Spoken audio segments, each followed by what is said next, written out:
तीन equation solve करेंगे सबसे पहले, है ना। उसके बाद दो तीन तरह, और ज़्यादा क्वेश्चन भी नहीं है, 2-3 तरीके के क्वेश्चन है, उन 2-3 तरीके में से ही आपको क्वेश्चन मिल जाएगा बेटा, ठीक है। तो चलो एक क्वेश्चन सबसे पहले करेंगे। मान लो तीन इक्वेशन आपको दे रखी है, x plus y plus z equal to 3, 2x minus y plus z equal to 2, x minus 2y plus 3z equal to 2। ये तीन इक्वेशन आपको कोई दे रखी हैं, इन तीन इक्वेशन को हमें सॉल्व करना है और एक्स वाई जेड की वैल्यू निकालनी है। जो मैं आपको अभी 3-4 क्वेश्चन के बारे में डिस्कस करूंगा, ये मान के चलो एक क्वेश्चन 100% आपको उनमें से मिलने वाला है, बस वैल्यू चेंज हो सकती हैं, टॉपिक यही रहेंगे, बस 3 या 4 क्वेश्चन के अंदर अंदर ही, है ना। तो इनको अच्छे से आने चाहिए आपको, हर बच्चे को। ये तीन इक्वेशन दे रखी हैं और इन तीन इक्वेशन को सॉल्व करके एक्स वाई जेड की वैल्यू हमें निकालनी है। क्वेश्चन समझ में आ गया सबको। सबसे पहले तीन इक्वेशन है तो तीन मैट्रिक्स हम बना लेंगे। सबसे पहले हम ए मैट्रिक्स बनाएंगे। ए मैट्रिक्स क्या बनेगा, 1 1 1 2 -1 1 1 -2 3। ये मैट्रिक्स ए बन गया बेटा। एक मैट्रिक्स हम बना लेंगे एक्स, जो कि इनके वेरिएबल से बनेगा एक्स वाई जेड। एक मैट्रिक्स हम बी बना लेंगे 3 2 2। यहाँ तक बोलो कोई दिक्कत बेटा किसी बच्चे को? क्या अब आप इस मैट्रिक्स का इनवर्स निकाल सकते हैं? इनवर्स निकाल सकते हैं क्या बेटा हम इस इक्वेशन, इस मैट्रिक्स का? तो इनवर्स निकालो फटाफट। इनवर्स निकालने के लिए कुछ स्टेप्स हैं, इनवर्स निकालने के लिए कुछ स्टेप्स हैं। सबसे पहले आप इस मैट्रिक्स का डेट निकालो। सबसे पहले इस मैट्रिक्स का डेट निकालो बेटा। सबसे पहले आप इस मैट्रिक्स का डेट निकालो। डेट कैसे निकालेंगे बेटा? Plus minus plus. पहले सही से बताओ, क्या कोई ऐसा बच्चा क्लास में बैठा है जिसे डेट निकालना नहीं आता है? सबको आता है, तो फटाफट से निकाल कर मुझे डेट का आंसर दो। -9। अभी एक दो बच्चों को निकाल दो, कंफर्म हो जाएगा। डेट निकला बेटा? कितना आया डेट? -9। ए डेट आएगा मेरे बेटा -9। किसी का अलग आ रहा हो -9 से तो पूछ लेना मेरे से। अगर ए डेट आ गया हो तो माइनर्स, कोफैक्टर्स और फिर एडजॉइंट। Miners, cofactors, adjoint. हाँ जी बेटा, लिख सकते हो अगर आपके अपने दिमाग में भरोसा है तो, क्या हम सही करेंगे।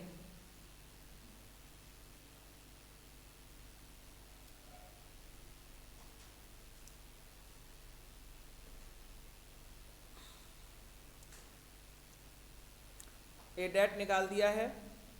अगर अभी भी किसी बच्चे का ए डेट नहीं आ रहा हो तो पूछ लो मेरे से कैसे निकालते हैं।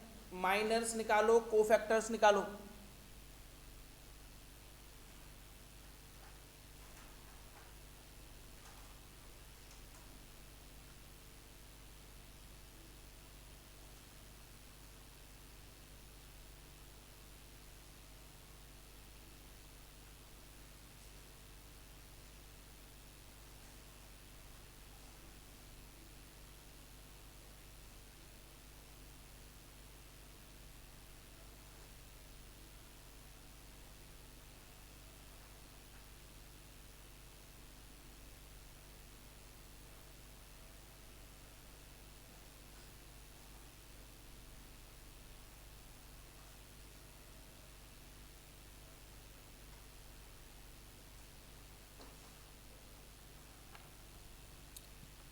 निकल रहा है क्या बेटा माइनस कोफैक्टर्स?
देखना बेटा माइनस यही निकले हैं क्या सबके? माइनस चेक करो, सबके यही हैं या कोई अलग है?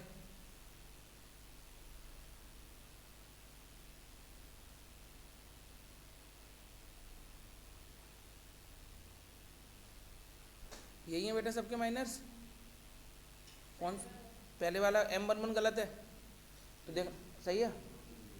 देखो 1 1 1 1 को हटा दिया, ये बच्चा तो -1 का 3 में मल्टीप्लाई किया -3। और कौन सा गलत है? ये माइनर्स हैं, कोफैक्टर्स नहीं है, ये ध्यान रखना भी माइनर्स निकाले हैं मैंने ये।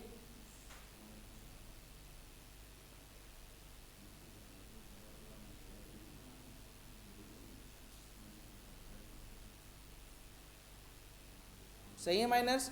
कोफैक्टर्स करेंगे, कोफैक्टर्स C11 -1 रहेगा, C12 -5, C13 3 नहीं -3 -3 है, दोबारा लिख देता हूँ।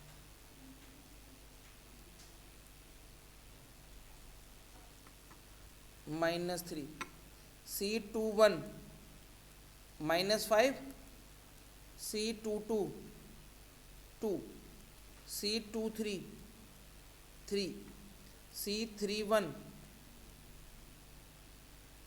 2, C32 1, C33 -3। बताओ कोफैक्टर्स में कोई दिक्कत बेटा किसी बच्चे को? कोफैक्टर्स में कोई प्रॉब्लम? अब एडजॉइंट निकाल रहे हैं, तो ये कोफैक्टर्स लिख लिए हैं। इन कोफैक्टर्स का एक मैट्रिक्स बना लो पहले, है ना। मैट्रिक्स बोल रहे हैं बेटा, इनका बना के मैं नेक्स्ट पेज पे जा रहा हूँ। मैं नेक्स्ट पेज पे जा रहा हूँ। कोफैक्टर्स लिख लिए सबने। कोफैक्टर के बाद बताओ एडजॉइंट क्या बनेगा? Adjoint A. इन कोफैक्टर्स का मैट्रिक्स बनाओ, क्या बनेगा बेटा? जो मैट्रिक कोफैक्टर्स निकले हैं बोलो क्या निकले थे? कोफैक्टर्स बोलना बेटा। -1 -5 -3। सेकेंड रो क्या थी? -5 2 3 2 1 -3। ये सारे कोफैक्टर्स का बना के इसका ट्रांसपोज भी करना है ना। ट्रांसपोज मत भूल जाना, सारे कोफैक्टर्स अपनी जगह पे लिख के उसका ट्रांसपोज। तो एडजॉइंट आ जाएगा बेटा -1 -5 -3 -5 2 3 2 1 -3। ये आ गया मेरे बेटा एडजॉइंट। किसी मैट्रिक्स का एडजॉइंट आ गया ये। एडजॉइंट के बाद निकालते हैं इनवर्स। तो इनवर्स निकालने का फॉर्मूला होता है 1/a डेट इनटू में adjoint a। 1/a det into में एडजॉइंट a। तो 1/a डेट कितना था बेटा? -9। तो -9 लिख दिया मैंने, और एडजॉइंट की जगह पे एडजॉइंट लिख देंगे। तो -1 -5 2 -5 2 1 -3 3 -3। तो बेटा इसको -1/9 लिख सकते हैं। 1/9 -9 था तो ये -1/9 हो जाएगा। ये तो ए इनवर्स निकल गया हमारा। ए इनवर्स में बोलो कोई प्रॉब्लम किसी बच्चे को? अब एक मैट्रिक्स मेथड का एक फॉर्मूला है। मैट्रिक्स मेथड क्या है फॉर्मूला? कि x जो है वो किसके इक्वल होता है बेटा? ए इनवर्स इंटू बी के इक्वल। तो ए इनवर्स की जगह ए इनवर्स की वैल्यू लिखो -1/9 -1 -5 2 -5 2 1 -3 3 -3 लिख दिया बेटा। यहाँ पे बी मैट्रिक्स क्या था? बी मैट्रिक्स बताओ बेटा क्या था? 3 3 2 2, है ना। इन दोनों मैट्रिक्स का आपस में मल्टीप्लाई करो। इस वाले मैट्रिक्स का इस वाले मैट्रिक्स से मल्टीप्लाई करो। एक मिनट, -1/9 तो बाहर चल रहा था ये हमारा। इनका मल्टीप्लाई बताओ। -9 -9 तीनों -9, वेरी गुड। अब ये -9 से डिवाइड कर देंगे इसको, तो ये आ जाएगा 1 1 1 इक्वल टू में x y z था, तो x की वैल्यू भी 1 हो गई, y की वैल्यू 1 हो गई, और z की वैल्यू भी मेरे बेटा क्या हो गई? 1 x y z। अब देखो, आप एग्जाम में अगर ये क्वेश्चन आ जाए और आपने एक्स वाई जेड की वैल्यू निकाल ली तो वेरीफाई भी कर लेना। कोई भी तीन इक्वेशन जो दे रखी है था ना, उनमें एक्स वाई जेड की वैल्यू पुट करके देख लेना क्या सेटिस्फाई हो रहा है, कम से कम सेटिस्फेक्शन तो रहेगा कि हाँ पूरा क्वेश्चन ठीक है हमारा। तो इस क्वेश्चन को कर लेंगे बेटा, कोई भी तीन इक्वेशन आएंगी तो इनको हम सिंप्लीफाई करके सॉल्व कर लेंगे। चलो अब दूसरी कैटेगरी पर आते हैं कि अगर तीन इक्वेशन नहीं आई तो किस टाइप का क्वेश्चन आएगा, जिसके बहुत ज़्यादा चांसेस हैं, है ना। नॉर्मल तीन इक्वेशन आना थोड़ा सा मुझे मुश्किल लगता है कि नॉर्मल तीन इक्वेशन देंगे और कहेंगे सॉल्व कर दो, लेकिन अब जो मैं आपको क्वेश्चन लिखवा रहा हूँ इसके चांस बहुत ज़्यादा है ना, इस टाइप का क्वेश्चन आने के। तीन ही क्वेश्चन करवाऊंगा, 3-4 क्वेश्चन ही बस, उन्हीं में से आपको मिलने के चांस हैं एग्जाम के अंदर। तो अगला क्वेश्चन है, एक मैट्रिक्स दे रखा है ए 1 2 -3 2 3 2 3 -3 -4। एक मैट्रिक्स दे रखा होगा आपको, फर्स्ट ऑफ ऑल ए बोलेंगे फाइंड ए इनवर्स। क्या बोलेंगे बेटा वो? फाइंड ए इनवर्स, कि इस मैट्रिक्स का इनवर्स निकालो। एंड हेंस, है ना, use of this A inverse, और इस ए इनवर्स का यूज करके आपको ये तीन इक्वेशन सॉल्व करनी है।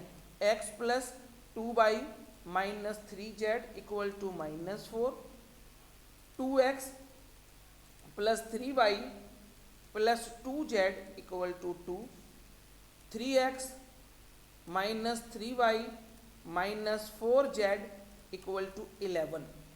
फिर बोल रहे हैं कि भाई इन तीन इक्वेशन को सॉल्व करना है इस इनवर्स का यूज करके। पहले तो बताओ क्वेश्चन समझ में आ गया, है ना। क्वेश्चन आएगा पेपर में इस टाइप का बेटा, मेरे जहाँ तक लगता है इस टाइप का आएगा, या अभी जो तीसरी कंडीशन बताऊंगा उस टाइप का आएगा। इन्हीं तीन में से आपको एक क्वेश्चन मिलना है एग्जाम के अंदर। अब सुनो बेटा मेरी बात ध्यान से प्लीज, क्या आप ए मैट्रिक्स का इनवर्स निकाल दोगे? वही डेट, माइनर, कोफैक्टर, एडजॉइंट करके, मैं करके अब नहीं करके दिखाऊंगा, मैं अब तो बस समझाऊंगा आपको, है ना। आप इस मैट्रिक्स का इनवर्स निकाल लेंगे, इनवर्स निकल गया मान लो कुछ भी, ठीक है, कोई भी मैट्रिक्स का इनवर्स निकल गया, क्लियर है बेटा। अब वो क्या कह रहे हैं कि इस इनवर्स का यूज करिए और ये तीन इक्वेशन जो मैंने लिखी है आपके सामने इनको सॉल्व कर दो, है ना। तो सबसे पहले हम तीन इक्वेशन से तीन मैट्रिक्स बनाते थे, उनके नाम क्या क्या लिखते थे? ए, एक्स और बी। लेकिन इस बार मैं ए नहीं लिखूंगा। क्यों नहीं लिखूंगा? क्योंकि ए मैट्रिक्स पहले से दे रखा है। तो इस बार नए नाम ले लेते हैं, पी क्यू आर ले लें नए नाम। तो बताओ पी मैट्रिक्स क्या बनेगा बेटा? 1 जो बनेगा वो बताओ, 1 2 -3 2 3 2 3 -3 -4। एक तो पी मैट्रिक्स बन गया, एक क्यू मैट्रिक्स बन गया। क्यू मैट्रिक्स क्या लिखेंगे हम? X y z. एक आर मैट्रिक्स बनेगा, आर मैट्रिक्स क्या बनेगा मेरे बेटा? -4 2 11। बोलो कोई प्रॉब्लम बेटा यहाँ तक? यहाँ तक कोई दिक्कत है किसी बच्चे को? अब आपको देखना है कि अब एक काम ये मत करने लग जाना कि इस मैट्रिक्स का इनवर्स निकालने लग जाओ। पिछले साल में पीछे सीखा था, उन्होंने कहा है कि इस इनवर्स का यूज करना है आपको। तो आप ये देखिए क्या जो पी मैट्रिक्स आपने बनाया है और जो मैट्रिक्स ए इन्होंने दे रखा है वो सेम है। तो आप लिखेंगे हियर P = A। P किसके इक्वल है? A के। जब P A के इक्वल है तो P का इनवर्स किसके इक्वल होगा? A इनवर्स के इक्वल होगा। कोई प्रॉब्लम बेटा? तो P इनवर्स A इनवर्स ये निकाल रखा था आपने, वो A इनवर्स की वैल्यू यहाँ लिख देंगे, ठीक है। तो A इनवर्स का लिखते ही किसकी वैल्यू निकल गई आपको बेटा? P inverse. बोलो कोई प्रॉब्लम? फिर आप मैट्रिक्स मेथड का फॉर्मूला लगाएंगे। क्या था मैट्रिक्स मेथड का फॉर्मूला? पहले लिखाते थे x = अब x की जगह पे क्या है? q। तो फॉर्मूला लगाएंगे q = P inverse into r। P inverse की वैल्यू ये रही, r की वैल्यू ये रही, मल्टीप्लाई कर देंगे, एक्स वाई जेड की वैल्यू आ जाएंगी। बोलो कोई प्रॉब्लम? कर सकते हैं ऐसा क्वेश्चन? ये आपके एनसीईआरटी में भी क्वेश्चन है और जिसके आने के भी चांस है। वैल्यू जरूर चेंज हो सकती हैं, लेकिन अब वो सुनो बेटा। हाँ रक्षित पूछना है कुछ बेटा? मैं आगे अगला स्टेप मेरा वही है, सुनो, है ना। तो ये तो एनसीईआरटी का भी क्वेश्चन था कि और नॉर्मल भी है, लेकिन एग्जाम में वो चेंज भी कर सकते हैं। यहाँ पे तो क्या हुआ कि पी तो बिल्कुल ए से क्या कर गया? मैच कर गया। वो एग्जाम में ऐसा भी कर सकते हैं कि आप पी को देखोगे और ए से मैच ही नहीं करेगा, बोले सर ने तो आसान सा क्वेश्चन करवा दिया था, मैच कर रहा था, अब यहाँ तो मैच ही नहीं कर रहा। तो ध्यान रखना, अगर पी ए के मैच नहीं करेगा तो पी हमेशा ए डैश से मैच करेगा। किससे मैच करेगा? ए डैश से। अगर ए से मैच नहीं कर रहा होगा तो किससे मैच कर रहा होगा? ए के ट्रांसपोज से मैच कर रहा होगा। आप इसका ट्रांसपोज करके देखना, बोले अब मैच कर रहा है क्या? बोले हाँ अब मैच कर रहा है। है ना। अगर ए ट्रांसपोज के मैच कर रहा हूँ तो कैसे लिखेंगे, उसके लिए मैं अगले पेज पे चलते हैं, यहाँ लिख देते, ये हटा देता हूँ बेटा पहले वाला, है ना, ये हटा देता हूँ, नोट कर लिया है आपने ये, तो ये हटा देता हूँ मैं और बताता हूँ फिर कैसे लिखना है आपको। अगर P A के इक्वल नहीं है, P किसके इक्वल आएगा बेटा, A डैश के इक्वल आ रखा है, P किसके इक्वल है, A डैश, तो P का इनवर्स किसके इक्वल होगा, A डैश के इनवर्स के इक्वल होना चाहिए। और P इनवर्स तो A डैश का इनवर्स निकालो या A इनवर्स का डैश निकालो, एक ही बात होती है बेटा, यानी A डैश इनवर्स या A inverse dash, both are same things. तो आपने A इनवर्स तो निकाल रखा था, आप उसका क्या कर देंगे, ट्रांसपोज कर देंगे, ट्रांसपोज करके क्या निकल आएगा बेटा आपका, P इनवर्स निकल आएगा, है ना। अब देखो, अब दोनों चीज समझ लो माइंड में अपने, अगर P A के सेम है तो A इनवर्स आपने निकाला वो डायरेक्ट यूज कर लेना, अगर P A डैश के इक्वल है तो जो आपने इनवर्स निकाला था ना उसका भी आप क्या कर देना, डैश कर देना, आ जाएगा क्वेश्चन बेटा। बोलो, यही दो तरीके का क्वेश्चन बनेगा, या तो P A के इक्वल आएगा या तो P A डैश के इक्वल आएगा, और कोई तीसरा केस नहीं है, ठीक है ना। ये कर लो फटाफट से, फिर एक और इंपॉर्टेंट टॉपिक तीसरा, इन्हीं तीन में से क्वेश्चन मिलेगा आपको 100% पेपर में से, ठीक है। चाहे पिछले कितने भी क्वेश्चन आप पेपर उठा के देख लेना, किसी भी स्कूल का प्री बोर्ड देख लेना, सैंपल पेपर उठा के देख लेना, इन्हीं तीन क्वेश्चंस को आगे पीछे घुमा घुमा के पूछा गया है ना, हर क्वेश्चन में। अब तीसरा करते हैं इसके बाद,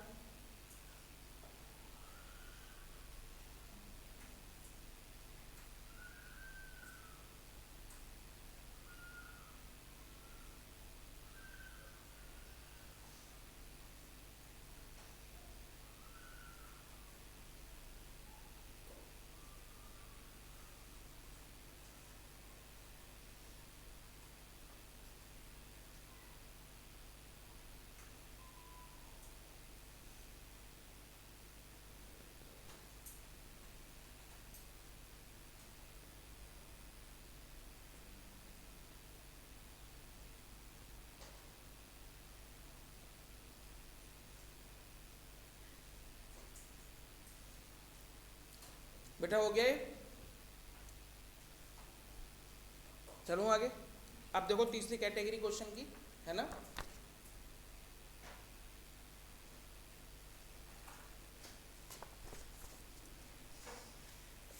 आपको एक मैट्रिक्स दे रखा होगा A, इस बार दो मैट्रिक्स दे रखे होंगे, -5 1 3 7 1 -5 1 -1 1, एक मैट्रिक्स ये दे रखा है, एक मैट्रिक्स B गिवन होगा 1 1 2 3 2 1 2 1 3, A और B ये कोई दो मैट्रिक्स आपको दे रखे हैं, बोलेंगे यूज प्रोडक्ट, इन दोनों मैट्रिक्स का क्या निकालना है आपको, product, and use the product solve these equations, equation दे रखी हैं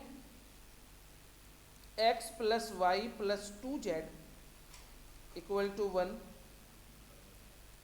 3x + 2y + z equal to 7, 2x + y + 3z equal to 2, ठीक है। बोलेंगे पहले तो इन दोनों का प्रोडक्ट निकालो, प्रोडक्ट निकाल के उस प्रोडक्ट को यूज करो और ये तीन इक्वेशन सॉल्व करो। तो पहले बेटा इन दोनों का मल्टीप्लाई कर सकते हो आप, फटाफट से मल्टीप्लाई करके बताओ क्या आएगा, A का B में मल्टीप्लाई करो, A का B में मल्टीप्लाई करो सबसे पहले,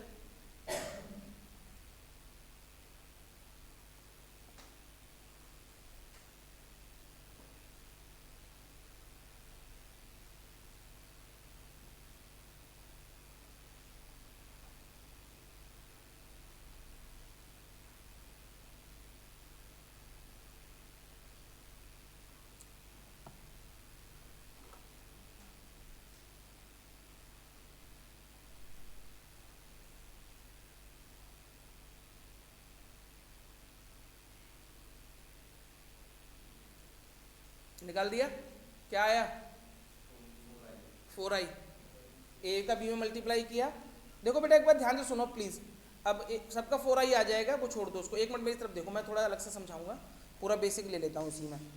ए बी का मल्टीप्लाई अगर आई के इक्वल आता है, ध्यान सुनना बेटा, हो सकता है आपका आई के इक्वल भी आ जाए एग्जाम में, है ना। ए बी का मल्टीप्लाई किया वो आई आया 1001। अगर कोई दो मैट्रिक्स का मल्टीप्लाई आई आता है ना, कोई भी दो मैट्रिक्स का मल्टीप्लाई क्या आता है, आई, देन वो दोनों जो मैट्रिक्स है वो एक दूसरे के क्या हो जाते हैं, इनवर्स हो जाते हैं। Then both matrix are inverse to each other, वो दोनों मैट्रिक्स एक दूसरे के क्या होंगे, इनवर्स होंगे। इसका मतलब मैंने ए का बी में मल्टीप्लाई किया, आई के इक्वल आया, तो ए और बी आपस में क्या है, एक दूसरे के इनवर्स है। तो मैं पूछूं बेटा ए का इनवर्स बताओ क्या होगा, तो आप बोलेंगे बी। अगर मैं पूछूं बी का इनवर्स बताओ तो आप क्या बोलेंगे, ए। ठीक है, अगर ए बी किसके इक्वल आया है, आई के इक्वल आया है तो। लेकिन इस क्वेश्चन को जब हमने सॉल्व किया तो ए बी की वैल्यू क्या आ गई मेरे बेटा, 4i आ गई। बोले सर आपने आई का बताया था हमें कि आई आएगा तो होगा, लेकिन यहाँ तो 4i आया, तो हम यहाँ पे आई बनाएंगे, क्या बनाएंगे, आई। तो ये 1/4, इस 4 को इधर लेके आ गए, 1/4 ए बी इक्वल टू क्या हो गया, आई। अब मैं आपसे पूछूं ए का इनवर्स बताओ, तो ए को हटा दो, क्या बचा, 1/4 बी। आगे बात समझ में। और मैं आपसे पूछूं बी का इनवर्स बता दो, 1/4 ए के बराबर होगा। पक्की बात है ना बेटा। तो इस वाले क्वेश्चन में अभी हम बात करें इसी वाले क्वेश्चन की, तो ए बी किसके इक्वल आया है बेटा, 4i के इक्वल आया है। कंफर्टेबल हो सभी यहाँ तक आप। अब चलते हैं इन तीन इक्वेशन को सॉल्व करने की तरफ। तो भाई इन तीन इक्वेशन से हम तीन मैट्रिक्स बनाएंगे। तो पी मैट्रिक्स क्या बनेगा बेटा बताओ, पी मैट्रिक्स 1 1 2 3 2 1 2 1 3। एक मैट्रिक्स बनेगा क्यू, क्यू मैट्रिक्स तो वही एक्स वाई जेड। एक मैट्रिक्स बनेगा आर, आर क्या बनेगा 1 7 2। बोलो कोई प्रॉब्लम आई किसी बच्चे को, कोई दिक्कत यहाँ तक बेटा। अब क्या करेंगे, P चेक करो क्या P किसी के बराबर है, B से मैच कर रहा है। देखो P A या B में से किसी के इक्वल आ रहा होगा, या तो B के इक्वल आ रहा होगा या तो A के इक्वल। तो P किसके इक्वल आ रहा है, B के। तो लिखेंगे P इक्वल टू क्या है मेरे बेटा यहाँ पे, B। तो P का इनवर्स किसके इक्वल होगा, B इनवर्स के इक्वल होगा। और B इनवर्स किसके इक्वल होगा, B इनवर्स ये निकाल रखा है 1/4a। तो 1/4 लिखा, a की जगह पे a की वैल्यू लिख देना, -5 1 3 7 1 -5 1 -1 1। तो ये क्या निकल गया मेरे बेटा, P का इनवर्स। अब लगा लोगे मैट्रिक्स मेथड का फॉर्मूला। मैट्रिक्स का फॉर्मूला क्या कहता है हमसे, Q equal to P inverse into R। P inverse का R में मल्टीप्लाई कर देना, निकल आएगा क्वेश्चन। अब बताओ कोई प्रॉब्लम, कर सकते हैं ऐसे क्वेश्चंस, इन्हीं में से मिलेगा आपको क्वेश्चन डिटर्मिनेंट का। ये तीन करवाए हैं मैंने, आपकी कोई पेपर उठा के देख लेना, इन्हीं में से मिलना है बेटा आपको। हो सकता है वो कई बार वर्ड प्रॉब्लम दे दें, तो वर्ड प्रॉब्लम से इक्वेशन बन जाएगी, इक्वेशन को भी सॉल्व कर देंगे। ठीक है, अच्छा एक ये नोट करना है तो कर लो बेटा इसको, ये कॉन्सेप्ट जो मैं बता रहा हूँ। अभी एक क्वेश्चन मेरे माइंड में आ रहा है ना, वो और बताना आप और लिए। अभी लिख रहा हूँ आपके सामने में।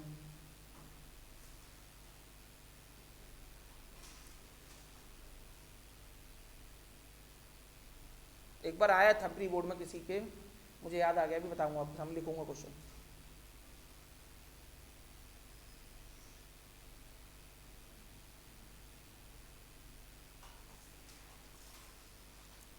और मैंने जो बोला है बेटा, जो बच्चों 4 से 5 वाली क्लास नहीं ली थी आज, है ना, वो 4 से 5 वाली में से रिकॉर्डिंग जरूर ले लें बेटा आज की, फायदा रहेगा आपको, है ना। और पिछली 2-3 क्लास भी ले सकते हो। पिछली 2-3 क्लास में मैंने सारे सीबीएसई का सैंपल पेपर डिस्कस किया है जो नया आया है आपका, है ना। तो सीबीएसई के क्वेश्चन करवाए हैं मैंने उसमें। और आज की क्लास में मैंने 3rd और 4th चैप्टर के 1 मार्क के क्वेश्चन करवाए हैं एमसीक्यू में जो आते हैं 3rd और 4th के। तो सब बच्चों को बोल रहा हूँ ले लें, है ना, और उसको पढ़ लें। 1 मार्क से सब बिल्कुल आसान टॉपिक है, समझ में सबको आ जाएगा, है ना। ऐसा नहीं कि रिकॉर्डिंग में समझ नहीं आएगा, सबको समझ आएगा। और नए नए क्वेश्चन जैसे एग्जाम में दिखते हैं आपको, उनसे कुछ आपको जान पहचान हो जाएगी कि हाँ ऐसे तो दिखते हैं हमें पेपर में, है ना। हेलो हाय कर लेना बस उनसे आज। यहाँ तक ठीक है बेटा, चलूँ मैं आगे। चलो जी, अब मैं एक क्वेश्चन आपके सामने फिर से लिख रहा हूं और आपको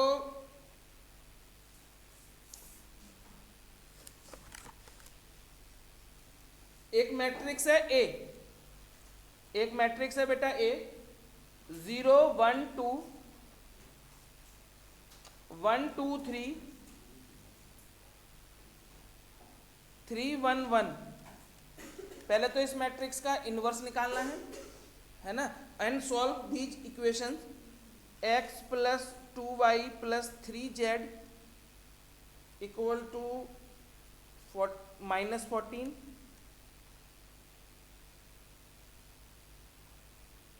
y plus 2z equal to -8 और 3x plus y plus z plus 8 equal to 0। ये 3 इक्वेशन सॉल्व करनी है। बताओ बेटा, सबसे पहले आप इस मैट्रिक्स का इनवर्स तो निकाल लोगे? इनवर्स लिख दिया भाई सर, ये इनवर्स हमने निकाल लिया। अब इन 3 मैट्रिक्स से 3 इक्वेशन से 3 मैट्रिक्स बनाए, तो पी मैट्रिक्स बनाया, जैसे हमने सीखा उसी के अकॉर्डिंग तो चलेंगे हम। तो हमने पी मैट्रिक्स बनाया, क्या बनेगा बेटा? 1 2 3। यहाँ पे क्या करेंगे? 0 1 2 3 1 1 और क्यू मैट्रिक्स बन जाएगा बेटा हमारा एक्स वाई जेड, और आर मैट्रिक्स बन जाएगा -14 -8 और ये प्लस का 8 इधर लाना पड़ेगा माइनस का 8। बोलो कोई परेशानी बेटा यहाँ तक? बोले सर 3 मैट्रिक्स बन गए।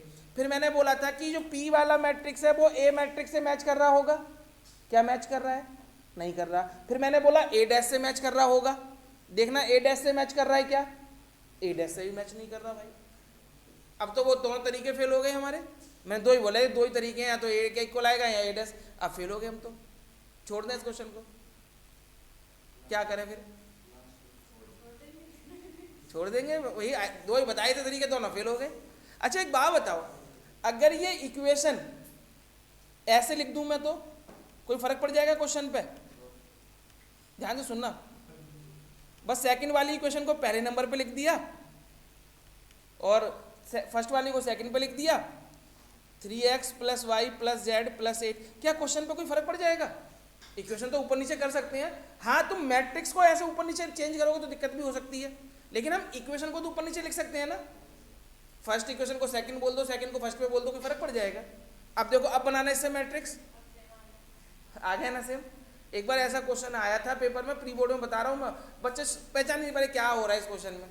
बोले सर ये तो क्वेश्चन था ही नहीं, कभी मैच ही नहीं कर रहा। देखो ए से भी मैच नहीं करा, ए डैश से भी मैच नहीं करा।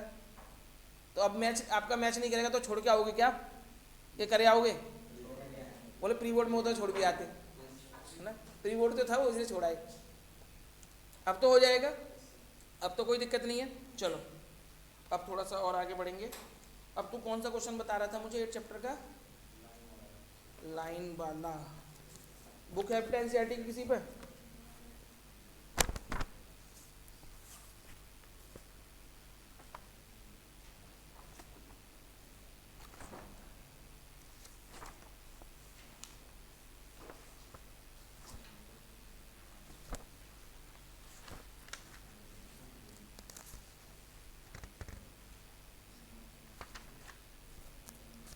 चलिए क्वेश्चन लिखिए, एक एप्लीकेशन ऑफ इंटीग्रेशन का क्वेश्चन करते हैं। एप्लीकेशन ऑफ इंटीग्रेशन, क्वेश्चन लिख लो बेटा प्लीज, सही बच्चे क्वेश्चन लिख लो। Using integration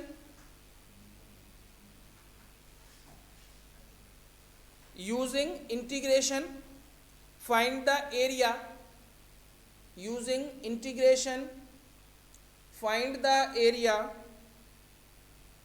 of the region bounded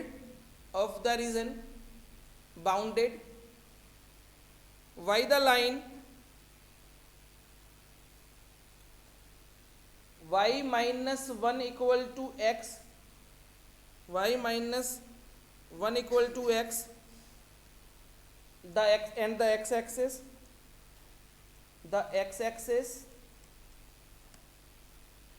and the abscissa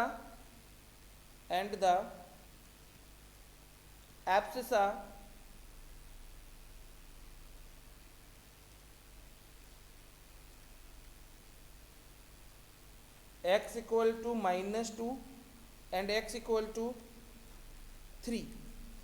पढ़ के देखो बेटा, उस क्वेश्चन को समझ के देखो क्या कहना चाह रहा है क्वेश्चन। ये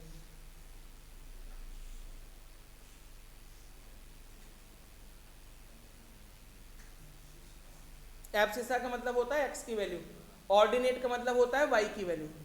जो x, y पॉइंट होते हैं ना, उसको x को बोलते हैं एब्सिसा और y को बोलते हैं ऑर्डिनेट, है ना। तो एब्सिसा मतलब एक्स और एक्स की वैल्यू है ये दोनों। देखो अब सुनो, एक काम करते हैं, मैं उसको बताता हूँ थोड़ा इस क्वेश्चन के बारे में। बेटा प्लीज ध्यान से समझना इस क्वेश्चन को। इन्होंने बोला एक लाइन ये दे रखी है, एक्स एक्सिस होना चाहिए, एक्स की वैल्यू -2 से और एक्स की वैल्यू 3 से भी एक लाइन पास होनी चाहिए। इन सभी के बीच में जो एरिया बाउंड होगा वो एरिया हमें निकालना है। ठीक है, सबसे पहले हम इसी की बात करें, y - 1 = x। देखना क्या ये लाइन ओरिजिन से पास हो रही है, x की जगह 0 रख के देख लो, क्या y 0 आ रहा है? नहीं आ रहा, मतलब लाइन ओरिजिन से पास नहीं हो रही है। तो मतलब इसका मुझे ग्राफ ड्रॉ करना पड़ेगा। पहले ग्राफ कैसे ड्रॉ करूंगा उसके लिए ध्यान से सुने बेटा प्लीज। इस तरीके से ही होते हैं, यहाँ पे होता है 0 1 2 3, इधर -1 -2, आगे बढ़ते जाएंगे, इधर 1 2 3। ठीक है बेटा, ऐसे पॉइंट्स होते हैं। सबसे पहले आप ये देखो, ये वाली जो लाइन है वो x एक्सिस और y एक्सिस को कहाँ कहाँ कट कर रही है। x एक्सिस पे कट कर रही होगी तो y की वैल्यू 0 होगी, तो y की वैल्यू 0 रख के देखना x की वैल्यू क्या निकल रही है। तो यानी एक पॉइंट ये आ गया आपका -1, 0।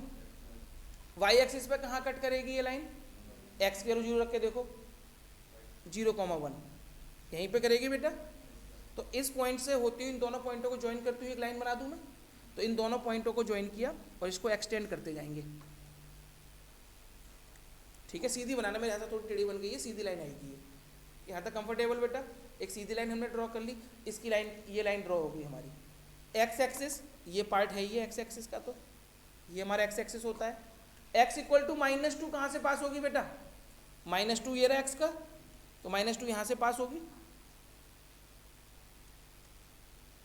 ये x = -2 वाली लाइन पास हो गई।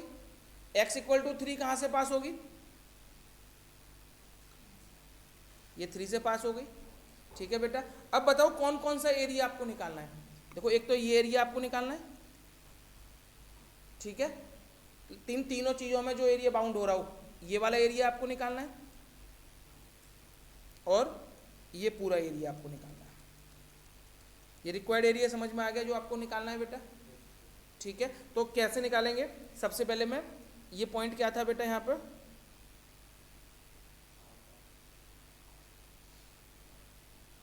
पहले यहाँ से यहाँ तक का निकालूँ मैं, ये वाला एरिया निकालूँ पहले मैं, तीनों का अलग अलग निकालूँ, तीनों का अलग अलग निकालूंगा मैं। देखो पहले यहाँ से यहाँ तक का, फिर यहाँ से यहाँ तक का, और फिर ये वाला पूरा एक साथ निकाल दूंगा मैं। बोलो कोई प्रॉब्लम बेटा यहाँ तक? अब सुनते रहना बेटा प्लीज। सबसे पहले इसका निकालूंगा, पहले वाले टुकड़े का। लिमिट बताओ क्या लगेगी, -2 से -1 तक। ठीक है, -2 से -1। जो मैं पोर्शन निकाल रहा हूं उसमें कौन सा एक्सिस यूज हो रहा है, एक्स एक्सिस या y axis? Sir x axis. और लाइन कौन सी यूज हो रही है, ये वाली, है ना। यहाँ से वाई की वैल्यू क्या निकलेगी, x + 1 dx। यहाँ तक बोलो कोई प्रॉब्लम बेटा, वाई की वैल्यू x + 1 निकली। अब क्या, एक मिनट रुक जाओ, तुम बोलो, उसमें वेरिएबल है क्या? वेरिएबल दिक्कत जब भी आती है जब वेरिएबल्स हो। अब तो वेरिएबल केवल एक ही इक्वेशन में दे रखा है ना, तो y की वैल्यू यहीं से निकलेगी, सब और कोई ऑप्शन है ही नहीं हमारे पास। अगर 2-3 इक्वेशन होती y के टर्म में तो इंटरसेक्टिंग पॉइंट निकाल के करते हैं हम, है ना। तो अब एक बात और सुनो, अभी काम खत्म नहीं हुआ है।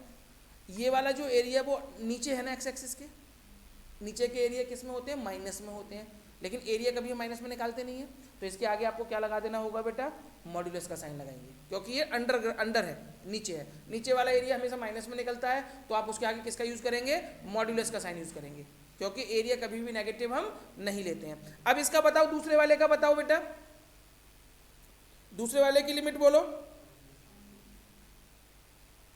-1 से 0, यहां तक ही तो निकाल रहे हैं, -1 से 0, और लाइन वही यूज हो रही है, तो y की जगह पे क्या लिखेंगे हम, x + 1 dx। तीसरे वाले केस में आ जाओ,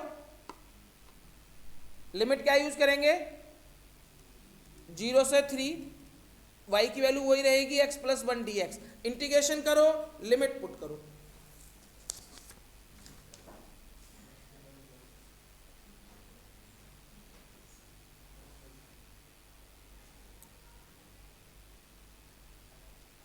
आप इसको थोड़ा छोटा भी कर सकते हो बेटा, थोड़ा सा एक स्टेप भी कम कर सकते हो। ये -1 से 0 तक है और ये 0 से क्या है, 3, दोनों का फंक्शन भी सेम है, तो आप इसको एक कंबाइंड भी लिख सकते हो, क्या, -1 से सीधे सीधे कहाँ तक निकाल लो, 3 तक का निकाल लो, -1 से 3 x + 1 dx, लेकिन ये वाला अलग ही निकालना पड़ेगा। करो बेटा इसका, x का इंटीग्रेशन क्या होगा, x² 2, 1 का इंटीग्रेशन x, लिमिट -2 से -1 प्लस, और मॉड्यूलस का साइन लगा देना बेटा पहले वाले में, प्लस x² 2 प्लस 1 का इंटीग्रेशन x, यहाँ पे लिमिट -1 से 3, बस लिमिट पुट करो आंसर निकाल लेंगे, लिमिट पुट करेंगे और आंसर आ जाएगा।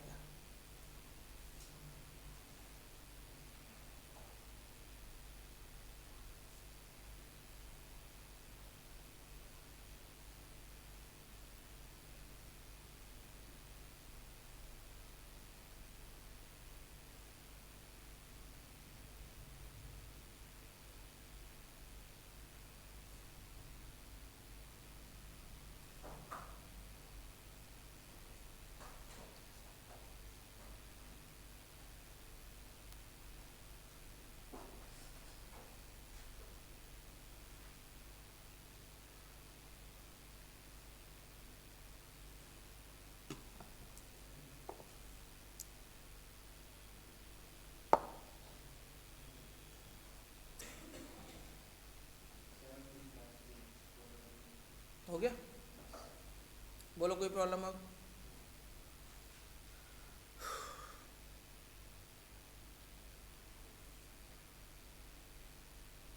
और बेटा सैंपल पेपर करना स्टार्ट करें सभी बच्चे, है ना, सैंपल पेपर आपके पास हो तो उसमें से कर लें, नहीं है तो आप मेरे से ले लें, मेरे पास बहुत सारे सैंपल पेपर हैं, है ना, करते जाओ लेते जाओ, नहीं नहीं।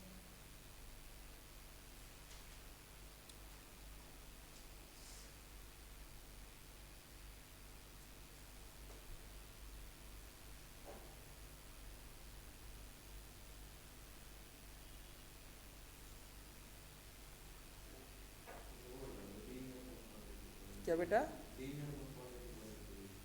लीनियर अपॉन इंटीग्रेशन में,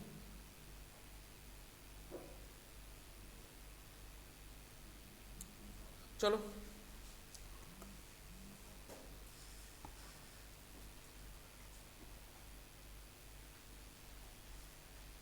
इंटीग्रेशन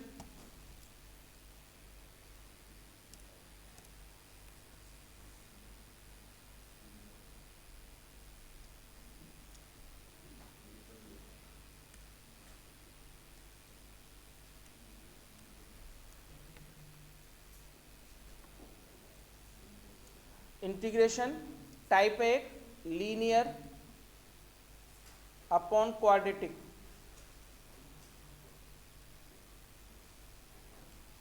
इस टाइप का कोई क्वेश्चन आ जाए, लीनियर अपॉन क्वाड्रेटिक या linear upon under root quadratic,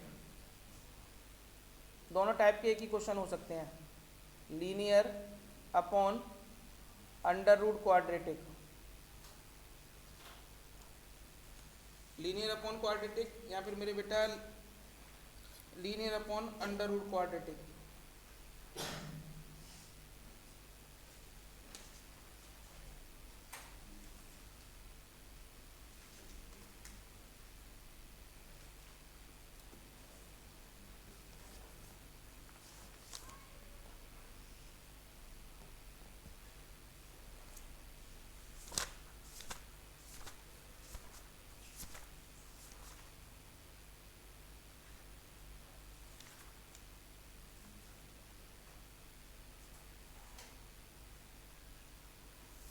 integration of 5x - 2 upon में 3x² plus 2x plus 1 dx। मान लीजिए इसका क्वेश्चन करना है, देखना बेटा क्वेश्चन किसका है, ये लीनियर अपॉन क्वाड्रेटिक का है। तो देखो सबसे पहले लीनियर अपॉन क्वाड्रेटिक का क्वेश्चन हो या linear upon under root quadratic का क्वेश्चन हो, है ना, आप अंडर रूट के अंदर वाली वैल्यू या जो अपॉन में वैल्यू है उसका डेरिवेटिव करके देखो क्या ऊपर वाला आ रहा है, नहीं आ रहा ना, है ना, अगर आ रहा होता तो नीचे वाली वैल्यू को टी लेट कर लेते, नहीं आ रहा है तो लीनियर अपॉन क्वाड्रेटिक का ये प्रॉपर क्वेश्चन है। तो क्या करेंगे, पहले इसे आई के इक्वल लेट करेंगे, इक्वेशन नंबर क्या बना देंगे, फर्स्ट। अब ऊपर वाली वैल्यू लिखेंगे लीनियर इक्वेशन 5x माइनस 2 लिखेंगे। ए डेरिवेटिव ऑफ जो क्वाड्रेटिक इक्वेशन है नीचे 3x square plus 2x plus 1, in case ये अंडर रूट में होती तब भी आपको बिना अंडर रूट के लिखना है ऊपर, है ना। मान लो क्वेश्चन अंडर रूट लगा होता है इसके ऊपर तो आपको लेना बिना अंडर रूट के ही है ना। प्लस में b तो 5x माइनस 2 a, इसका डेरिवेटिव करो क्या आएगा 6x प्लस में 2, 3x स्क्वायर का डेरिवेटिव 6x प्लस में क्या हो गया 2 और प्लस में हमने लगा दिया b। ये हमारी बन गई इक्वेशन नंबर 2। बोलो कोई प्रॉब्लम बेटा यहाँ तक पूछना है किसी बच्चे को? यहाँ तक कोई डाउट है? अब क्या करेंगे, comparing the coefficient, comparing the coefficient of x and constant. आपको कंपेयर करना है कोफिशिएंट ऑफ x, तो बताओ लेफ्ट में x का कोफिशिएंट कितना है 5, राइट में 6a, ठीक है। इधर कांस्टेंट कितना है -2, इधर कांस्टेंट कितना है 2a प्लस b। बोलो कोई परेशानी बेटा यहां तक?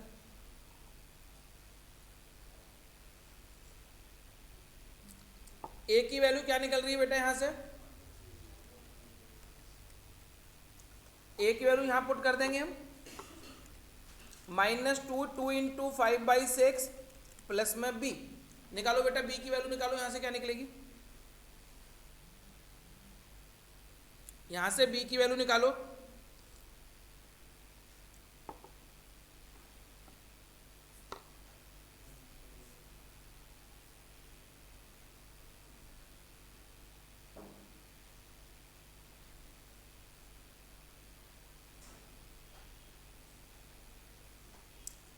b की वैल्यू क्या निकली बेटा?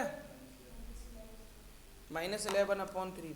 b की वैल्यू निकली है -11/3, ठीक है। उठा के सेकंड में पुट कर दो, पुट इन इक्वेशन नंबर 2। तो 5x माइनस 2, a की जगह पे क्या लिखना है 5/6, 6x प्लस 2, b की जगह पे -11/3। बोलो कोई प्रॉब्लम बेटा यहाँ तक? 5x माइनस 2 की वैल्यू निकल गई बेटा ये, ठीक है। अब क्या करेंगे, स्टार्टिंग से फ्रॉम फर्स्ट से क्वेश्चन स्टार्ट करेंगे। तो i इक्वल टू इंटीग्रेशन का साइन, ऊपर देखना 5x माइनस 2 की वैल्यू है, तो 5x माइनस 2 की मैंने ये निकाल ली वैल्यू, तो ये लिख देंगे 5/6 6x प्लस 2 -11/3 अपॉन में 3x square plus 2x plus 1 dx। बोलो बेटा यहाँ तक कोई प्रॉब्लम? इस स्टेप तक कुछ पूछना है किसी बच्चे को? ठीक है यहाँ तक। अब क्या करेंगे, i इक्वल टू, तोड़ दो इनको बेटा, तो पहले इसके अपॉन में पूरा, तो ये 5/6 तो बाहर ले लेंगे, 5/6 इंटीग्रेशन 6x प्लस 2 अपॉन में 3x square plus 2x plus 1 dx। इसका -11/3 बाहर, 1/3x square plus 2x plus 1 dx। बोलो कोई प्रॉब्लम?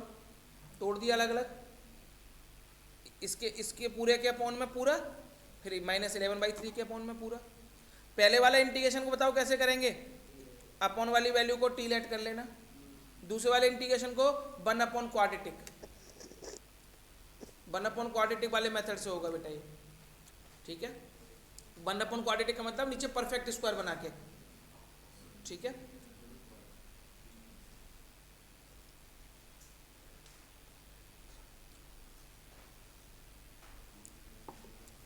अब जितना ज़्यादा हो सके बेटा सेल्फ स्टडी करो, घर पर कर करके देखो क्वेश्चंस। मैं सीरियसली बता रहा हूँ, मैं जो करा रहा हूँ मैं तो करा ही रहा हूँ। जितने भी क्वेश्चंस हैं कर करके देखो, नए नए टॉपिक, नए नए क्वेश्चंस। किसी चैप्टर की रिकॉर्डिंग चाहिए, रिकॉर्डिंग लो मेरे से, है ना। कर करके देखो, अब जितने ज़्यादा क्वेश्चंस करोगे, लिख के देखोगे, उतना ही बेनिफिट होगा आप लोगों को, ठीक है बेटा। आज इतना ही करेंगे फिर।